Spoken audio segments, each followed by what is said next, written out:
So this is a few rungs below the Defence Minister? This is from the Defence Minister down. Frankly, the incentives we have in place for the kind of rapid change that's mentioned in the report don't exist. We've had a succession of reports over the last decade that find exactly the same problems, but it's not seeming to change the issue here in defence.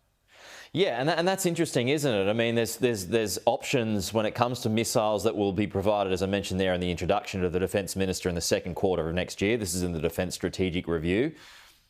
If we know what we need, why wouldn't we just get it now? Well, I think that's a great question. Everyone else seems to know what's needed in this environment, but the review seems to eschew learning from other countries or other conflicts. I mean, the Japanese have just doubled their defence spending and talk about counter-strike capability. The Americans know exactly what they need. Other countries in the region, like the Koreans and even the Chinese, know exactly what's needed for future conflict and deterrence in our region. We seem to be the only ones that don't have a good sense of it. Right, so despite all the urgency that we're being told about things, we're kind of shooting ourselves in the foot.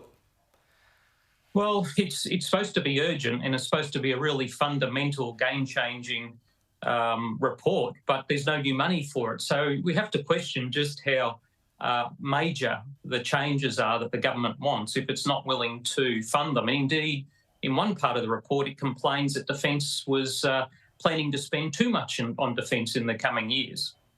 OK, let's go to this announcement today. So $4 billion has been set aside. That's for precision missiles as well as the manufacture of weaponry, of ordnance and missiles.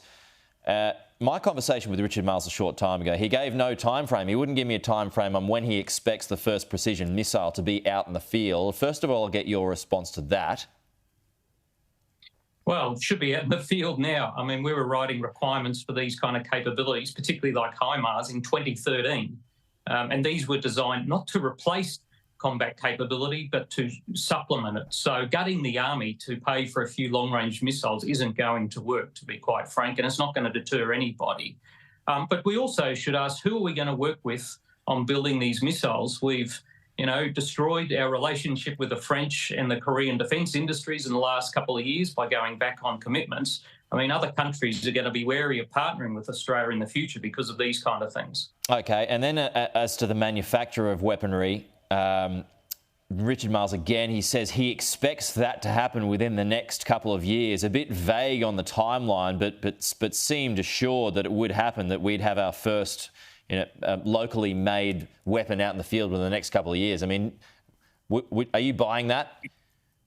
I'd love to think that's true. I mean, we need this stuff now, but we set up the Guided Weapons and Explosive Ordnance Enterprise a couple of years ago.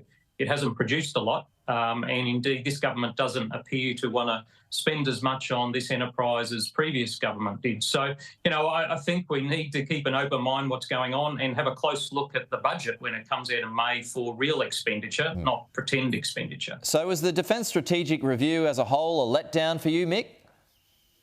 Well, it covers a whole lot of things, but doesn't add up to a whole lot. It's certainly not the most fundamental review in the last few decades, as promised. The strategy's not clear. How the ADF is going to work together as an advanced, networked, lethal deployable force is very unclear. And things like resourcing and people issues just are not covered to the degree that they should be in such a fundamental review of our defence. Well, I mean, it also talks about the level of troops. We're going to need more. There's a question over how many, though. That question wasn't answered. Also, like you said, funding. I mean, there had been so much talk about, as a percentage of GDP, what level it would go to, 3, possibly 4, the late Jim Molan had said we needed to get to. No answer on that either. So, I mean, key questions without answers. Yeah, I mean, it seems to be a reluctance to talk about percentage of GDP we spend on defence when every other sophisticated country engages in that conversation all the time. NATO has a benchmark. The Japanese have courageously doubled their GDP to be spent on defence over the next 5 years. So, this is an important conversation, but without new money, none of these changes are probably going to occur. All right, Mick Ryan, former ADF Major General, appreciate your time. Thanks, Mick.